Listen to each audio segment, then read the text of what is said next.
If Canada was involved in a war, I would immediately return to this country to defend this land. My grandfather's brother fought for this country. My grandmother built weapons during the Second World War. My first reaction would be, I am getting back to Canada to defend this country. Can somebody help me understand the mindset of people from the Middle East coming to Canada while their country is at war and shutting our country down, screaming death to Canada, burning our flags? It makes no sense to me. I cannot even envision a world in which Canada was at war.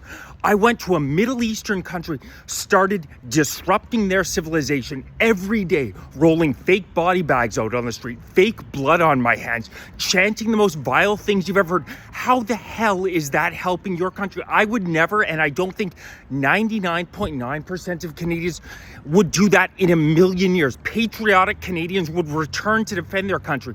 Yet, our Canadian civilization, which has so many issues due to the Liberal government's unfettered immigration, which sees a housing crisis unlike anything we've ever seen in this country, 70,000 excess Canadians dying a year because our healthcare system is overrun by immigration.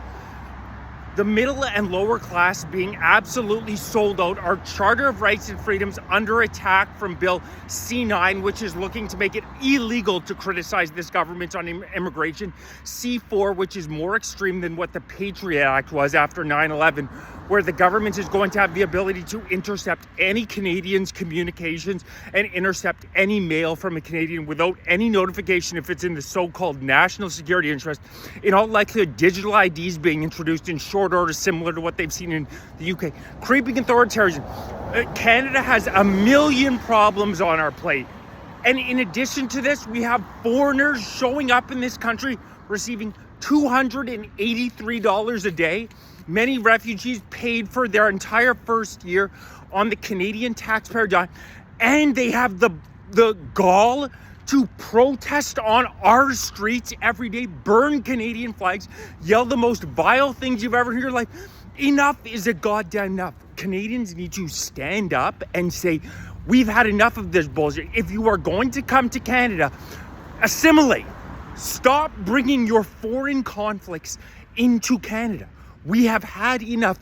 Canada has so many issues right now with this traitorous Liberal government. The fact that we also have to deal with, of the 8 million people who have come in the past 11 years, tens of thousands on our street in every major city, in Ottawa, in Montreal, in Toronto. I've seen it up close. Gangsters, thugs, fully masked like cowards. You can't even see their faces, shutting down our streets, screaming the most vile stuff, intimidating everyday Canadians who are just trying to go to and from work. It is a goddamn enough. We're sick of it. We're sick of it.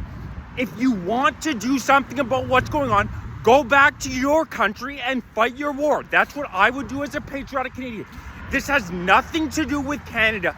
Stop shutting our country down. I am so sick of every single day seeing these huge protests, these massive groups of unfriendly people protesting about something that has absolutely nothing to do with Canada. We have so many issues in this country. We have a prime minister who is a puppet of the WF Davos, Brookfield Asset Management, who is literally looking to bring in authoritarianism. He is going straight at our Charter of Rights and Freedoms. He's trying to limit Canadians' ability to speak our minds. He's trying to have an ability to look through every part of our personal life. He is introducing this woke ideology that is so toxic.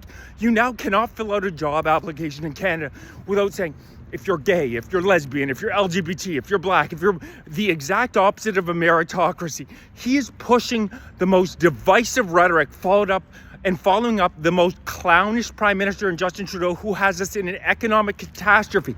It is estimated that the deficit in Canada that they introduced, they keep pushing it back. It is estimated the deficit is going to be $100 billion. An interim budget officer just spoke to the House of Commons last week, and he said, this is a catastrophe, like fire alarm. If this doesn't get dealt with immediately, he doesn't see how this country can continue to exist. Canada needs to focus on Canada. Our country is in a disastrous position, and we have to focus every day on foreign conflict Canadians don't give a shit about. We do not care. We are concerned with our country, what our ancestors fought for, Vimy Ridge in World War II. We are not concerned with your foreign conflict. We have so many issues here at home to deal with.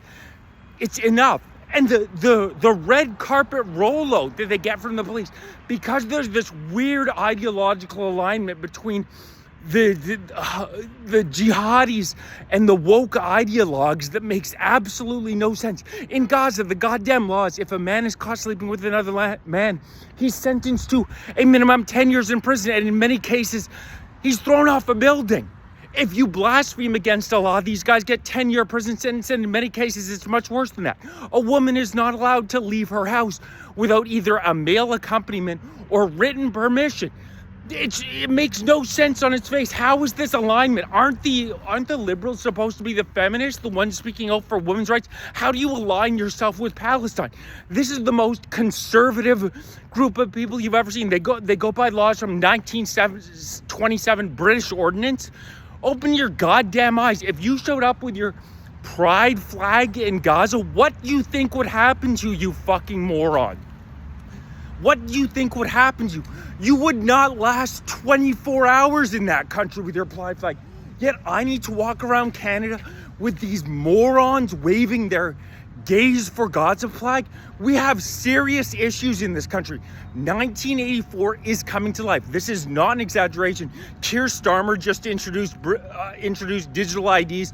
You know that Carney is going to be following suit. This man is a tool of Brookfield Asset Management. He is selling us out every day. He's saying they're going to allow another 1.5 million people between permanent and temporary workers into the country in 2025. We can't take anymore. We need to start sending people out. We cannot take any more people. Yet this traitor, Mark Carney, wants to continue to allow 1.5 million people into the country here. We already have 1.9 million people on the so-called immigration mobility program, where the companies don't even have to justify that they can't hire a Canadian. At least with the temporary foreign worker program, Canadian companies need to justify, okay, I cannot hire a Canadian. This is why I have to use the TFW. We have 1.9 million people on a program where they don't even have to justify why they're not hiring a Canadian. And the Canadian government, in most cases, subsidizes 50 to 75% of the salary. We literally have a traitorous government. We have so many issues in this country, yet every goddamn day the streets are shut down with these foreign protests. Enough is a goddamn enough. If you're so concerned with what's going on, go do something about it. Canadians do not care anymore. We are done with it. Please like, share, subscribe this video, join, become a member if you're interested. I put a lot of work into these videos, getting the message out. Canadians need to wake up. If you're following me on TikTok, make sure you're following on YouTube, youtube.com/@FightForCanada2025. Canadian pages. We need to wake up and we need to take this country back.